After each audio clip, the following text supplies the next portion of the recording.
Cette photo de Valérie Hayé, la tête de liste du parti d'Emmanuel Macron pour les élections européennes, cette photo a fait le tour d'internet. Elle est tout sourire, entourée par de solides gaillards qui sont en réalité des militants nationalistes qui venaient de participer à la manifestation du C9M à Paris et eh bien ils lui ont demandé une photo et elle ne s'est pas rendue compte de ce qui l'attendait et elle a posé tout sourire aux côtés de ces personnes qui avaient sur leur t-shirt des symboles de leur engagement nationaliste. Alors, ça a été une photo qui a énormément tourné sur les réseaux, à la fois pour se moquer de Valérie Hayé, mais aussi pour l'accuser d'être dans la légitimation du racisme, du fascisme, enfin tous les ismes que vous imaginez. Cette vidéo, en réalité, elle va être une plongée dans la folie de la gauche, qui a sincèrement cru que Valérie Hayé, et qui croit sincèrement d'ailleurs encore, que Valérie Hayé est une militante nationaliste, raciste. Voilà, c'est assez incroyable.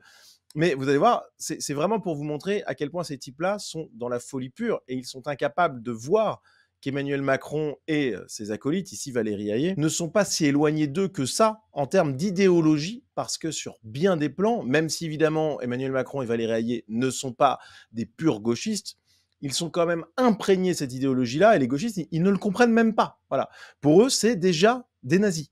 C'est incroyable. Donc on a toute la gauche qui s'est interrogée. Valérie Hayé a-t-elle posé aux côtés de néofascistes à Paris? S'interroge par exemple Libération. Alors évidemment, Valérie Hayé n'est pas une militante néofasciste. Elle n'avait pas compris à qui elle avait affaire. Elle a fait un message sur Twitter pour s'excuser. Ce dimanche, j'ai été interpellé par des hommes me réclamant une photo. Je n'ai par principe pas l'habitude de refuser. En même temps, ça ne doit pas être souvent qu'on lui en demande, parce que je pense pas qu'il y ait beaucoup de Français qui la connaissent. Et je l'ai accepté comme je le fais à chaque fois. À chaque fois, je sais pas s'il y en a des centaines. Depuis, cette photo circule sur des comptes d'extrême droite. Il s'agit d'un piège qui m'a été tendu par des militants d'un groupuscule néo-nazi. Je n'ai évidemment pas eu le temps de voir les inscriptions racistes sur leur tenue, etc., etc., etc. Bon, elle n'a pas été la seule à être piégée ce jour-là, puisque Louis Boyard a également été piégé par un militant qui avait participé à cette manifestation nationaliste. Donc voilà, avec la petite légende, Louis Boyard, Uno Dinoy, l'un de nous. Évidemment, c'est de la blague en fait. C'est de la blague. Mais les gauchistes, ils ont un peu de mal avec l'humour et ils ont été beaucoup à croire que c'était sérieux. Voilà, une autre blague qui a essaimé sur Twitter. Il y a eu énormément de contenus humoristiques qui ont été produits avec l'un des manifestants emblématiques de cette manifestation l'année dernière. On voit le montage avec Valérie Hayé à côté. Voilà. On a également Bouli. Ça n'a pas l'air d'être un montage, cette photo. Valérie Hayé doit démissionner. Bon, évidemment, pour tout le monde, avec un brin de jugeote, bien entendu que Valérie Hayé n'est pas nationaliste, bien entendu qu'elle n'est pas fasciste, bien entendu qu'elle n'est pas raciste.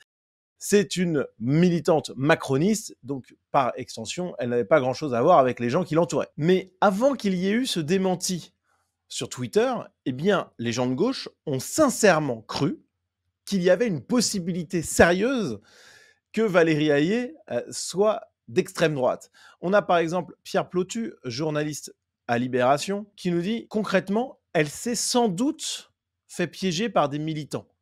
Mais vous voyez que le sans doute laisse quand même la place à l'hypothèse sérieuse que Valérie Hayé soit d'ultra giga droite, quoi. C'est quand même incroyable. Pareil pour Jean-Luc Mélenchon. Une photo de Madame Hayé avec des fascistes circule. Je demande qu'on s'assure d'abord de son authenticité, comme s'il y avait une véritable possibilité que ça soit pas autre chose qu'une blague.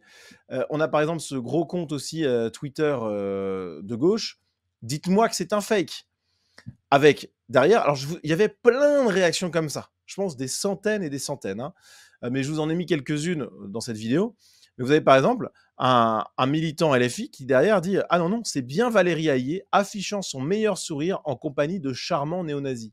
Le macro-lepénisme en action. » Parce que pour les gens de gauche, Macron, je me répète, mais c'est déjà un fasciste. On a également en réaction à un post du compte Twitter Alerte Info, plein de gens qui déclarent, voilà, on voit enfin leur vrai visage et des Français vont voter pour elle, nous dit un internaute maghrébin. C'est vraiment honteux d'être avec des racistes, c'est honteux de voir ça en 2024, etc., etc. Il y a vraiment des gens qui ont pris premier degré cette photo. On a cet autre militant France Insoumise. Alors Emmanuel Macron, ta candidate aux européennes traîne avec des fachos? Tout est dit, on va vous virer. Voilà, donc vraiment, les types, ultra premier degré. C'est assez inquiétant franchement, sur l'état mental des gens de gauche, voilà, incapables de voir l'évidence. On a également ce compte Twitter, anti-Macron. Vous voyez les S à la typographie bien spécifique, vous voyez le white race sur l'autre t-shirt. C'est bien Valérie Hayé, la candidate macroniste, qui pose ainsi encadré. Pendant ce temps, Macron envisage de débattre avec Le Pen, barrage entre guillemets avec un emoji clown. En gros, le discours de ces gens de gauche est de dire, pendant que Emmanuel Macron et le parti Renaissance, qui est le nouveau nom de La République En Marche, dit qu'il faut faire barrage à l'extrême droite, en réalité, en sous-main, ils pensent comme l'extrême droite. Voilà véritablement ce qu'imaginent dans leur cerveau complètement gangréné par leur idéologie obscurantiste, les gauchistes. Ils ne voient pas que les macronistes, qui sont pas de purs gauchistes, je me répète, sont quand même des gens qui penchent idéologiquement vers la gauche parce que sur la question migratoire, il y a toujours des centaines de milliers d'entrées par an, il y a toujours des naturalisations complètement folles, il y a toujours un discours d'accueil et d'ouverture, même s'il y a quelques limites, mais qui sont dérisoires, qui peuvent être agitées de temps en temps pour un petit peu aussi appâter le chaland, qui voit bien quand même les Français sont majoritairement anti-immigration. On n'est pas tous des gauchistes complètement tarés sur cette question. Donc bon, Macron, de temps en temps, il fait quelques concessions aussi au peuple, en apparence, du moins. Mais il ne voit pas que malgré tout, on est toujours chez les macronistes dans l'obscurantisme égalitariste qui nie les différences biologiques entre les populations et qui fait finalement de l'universalisme et de l'accueil presque total quand même l'alpha et l'oméga de la politique migratoire d'Emmanuel Macron. Donc voilà, il n'y a pas de baisse dans les entrées d'immigrés sous Emmanuel Macron. Il n'y a pas de retour des frontières. Il n'y a pas d'augmentation drastique de l'application des OQTF. Faut pas déconner. Mais voilà, pour eux, au fond, il y a un discours d'Emmanuel Macron qui est de dire on fait barrage à l'extrême droite, mais qui est juste de l'apparat, selon ces gauchistes. En réalité, c'est faux. On a un autre membre de la France Insoumise. Ne venez pas jouer la scène du barrage à l'extrême droite si c'est pour faire ça. Pendant que Macron nous fait croire qu'il combat l'extrême droite, Valérie Hayé, sa tête de liste, était en compagnie de militants néofascistes et néo-nazis. C'est toujours la même chose, mais c'est vraiment leur univers mental. C'est pour ça que là, on est un petit peu dans de la spéléologie idéologique. On rentre dans la caverne mentale des gauchistes, c'est incroyable. Ils y croient vraiment à tout ça. On comprend mieux pourquoi ces suprémacistes peuvent manifester librement dans Paris, nous dit ce tweetos. La Macronie, ce fascisme déguisé. Donc là, on va encore plus loin que la dénonciation d'un espèce de double discours. Non, on va carrément dans l'accusation. Ce tweetos nous dit que les macronistes sont des fascistes. Et cette photo en est la preuve. Donc c'est du délire, hein.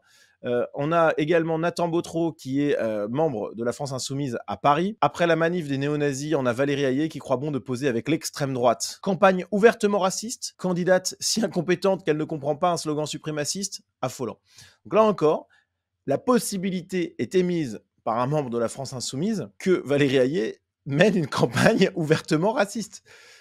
Folie pure. Folie pure. On a également Ricardo Parera, journaliste indépendant, qui nous parle de la normalisation du néonazisme par Valérie Hayé. Donc tous ces éléments-là, ça nous montre à quel point les militants de gauche vivent dans un univers parallèle. Avec quand même quelque chose qu'il faut noter, là on vient de voir tous les tweets qui ont été publiés soit avant l'explication de Valérie Hayé, soit qui ne la reprennent pas et qui donc ne lui répondent pas. Mais vous allez voir que même après sa réponse, vous avez des tweets complètement fous qui ont été postés, des réactions sur les réseaux sociaux. Donc, Valérie Hayé nous poste son tweet où elle s'explique, elle dit qu'elle n'avait pas vu, enfin ce qui est évident, hein, bon.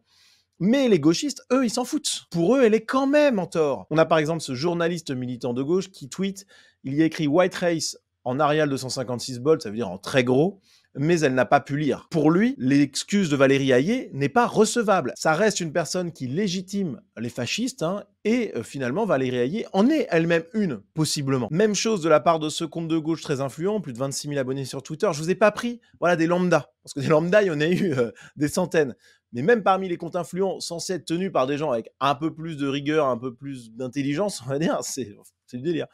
Donc pareil, hein, c'est vrai que The White Race était écrit en tout petit, minuscule, bon vous voyez, c'est la même chose. Elle est quand même coupable. Pour cet autre tweetos, dont j'avais déjà débunké une affirmation complètement folle dans une vidéo précédente, je vais vous mettre le lien en description. Pour lui, eh bien, évidemment, l'entourage de Valérie Hayé plaide un piège. L'excuse ne suffit pas, parce qu'en fait, il y a quelque chose derrière quand même qui est louche. pour les gens de gauche. Et d'ailleurs, ce même compte Twitter qui dit « Plus c'est gros, plus ça passe ». Valérie Hayé était en train de faire ses courses toute seule dans Paris. C'était l'une des explications qu'elle avait données. Qui croit sérieusement qu'elle fait ses courses elle-même, toute seule, en pleine campagne électorale? Ils sont où ces sacs de courses? Alors là, c'est du complotisme de gauche, hein, le conspirationnisme autorisé. Il y a forcément quelque chose qui cloche dans les explications d'Hayé selon les gauchistes, parce que pour eux, au fond du fond, bah, c'est une fasciste. Ce même compte Twitter qu'on avait vu un petit peu auparavant, près de 40 000 abonnés, qui dit « Arrête de nous prendre pour des truffes », en sous-entendant qu'elle avait bien vu que les t-shirts avaient des emblèmes nationalistes. Rien ne les satisfait, les gauchistes. Ils veulent aller jusqu'au bout de leur démarche, et les gens qui s'écartent un tant soit peu de leur dogme, de toute manière, ils ont envie de les mettre au bûcher. Et là, Valérie Hayé, c'est une bonne occasion de le faire, quand bien même c'est évident que ce n'est pas une raciste. Les militants de gauche radicaux ne seront jamais convaincus par les dénégations de Valérie Hayé. Pour eux, ça reste quelqu'un qui légitime le fascisme, qui le défend finalement même, publiquement, dans une campagne potentiellement ouvertement raciste, selon certains mots qu'on a pu voir ensemble. C'est du délire pur, je n'ai pas grand-chose d'autre à dire finalement que de répéter ces termes-là, mais le gauchisme est bien une forme de maladie mentale. Alors à noter pour conclure cette vidéo que les dénégations de Valérie Hayé sont quand même de très mauvaise qualité, il faut le dire, parce que Valérie Hayé, c'est une mauvaise candidate, non pas qu'elle soit forcément mauvaise sur le fond, même si techniquement elle a évidemment des lacunes, mais avant tout parce qu'elle est très mauvaise sur la forme. Elle bégaye énormément, on avait pu le voir dans des débats que j'avais commentés en direct. D'ailleurs, la rediffusion est disponible pour les abonnés Sunrise, mais elle est très mauvaise. Voilà. Et ça, c'est vu parce qu'elle a été interrogée là-dessus. Et vous allez voir sa réponse, elle fait un lapsus terrible. J'ai toujours combattu l'extrême droite, c'est ces méthodes-là qui sont minables et c'est aussi un projet absolument nauséabond. Donc je continuerai de me battre, évidemment. Donc voilà, c'est absolument génial. Pour essayer de se justifier, elle dit « J'ai toujours toujours combattu l'extrême droite. » Voilà. Mais comment vous dire? C'est génial, c'est génial. Elle en sortira jamais. Les gauchistes vont jamais la louper là-dessus parce que pour eux, un lapsus, c'est révélateur de quelque chose de caché. Voilà, et forcément, vu que c'est le vilain pas beau, l'ultra giga droite, le fascisme, bon bah, non mais ils vont pas la lâcher. Donc je trouve ça assez génial. On a avec cette affaire à la fois quelque chose d'assez drôle, parce que c'est marrant de voir Valérie Hayé qui est obligée de se justifier de quelque chose d'évidemment loufoque, c'est une blague, c'est du troll. Mais on a également une vision parfaitement claire de ce qu'est la folie gauchiste, cette hystérie idéologique, parce que le gauchisme, au fond, qu'est-ce que c'est? Je ne vais pas vous refaire la définition, vous l'avez dans toutes mes autres vidéos, mais c'est quelque chose de religieux. Et donc, on ne plaisante pas avec la religion, on ne dévie pas du dogme, sinon on est un hérétique. Et Valérie Hayé, parce qu'elle n'est pas totalement sur la ligne d'abolition complète des frontières, d'ouverture totale aux flux migratoires et compagnie, même si elle est tendanciellement beaucoup plus de gauche que de droite sur la question identitaire, évidemment, hein, de loin, parce qu'elle n'est pas maximaliste sur la question, elle est déjà suspecte de fascisme pour la gauche. Et donc, toutes ces petites choses comme ça, hein, cette photo-là, eh bien, elle déclenche une réaction de chasse aux sorcières, en réalité. Donc, le gauchisme, pour conclure, au-delà de nous faire bien marrer quand même, eh bien, c'est une religion. C'est une religion obscurantiste qui nie les preuves scientifiques des différences biologiques entre les populations, mais aussi entre les sexes, entre les individus, etc. Et c'est une religion qui ne supporte pas le blasphème. Eh bien, je vous propose qu'on lutte ensemble contre ce dogme obscurantiste et qu'on fasse en sorte qu'il y ait de plus en plus d'hérétiques dans ce pays. Voilà les amis, merci à vous d'avoir regardé cette vidéo jusqu'au bout. Si vous voulez soutenir mon travail, si vous voulez accéder à du contenu exclusif, dont par exemple les débats pour les européennes que j'avais commenté en direct et dont la rediffusion est disponible pour les abonnés, mais il y a aussi plein d'autres vidéos, un canal Telegram dédié. Tout ça, c'est disponible sur ma page Tipeee, en contrepartie d'un soutien financier qui me permet bien de faire toujours plus de vidéos, toujours plus de contenu. Vous avez aussi la possibilité de faire un don ponctuel. Tout est en description de cette vidéo. Merci d'avance les amis, et à très vite.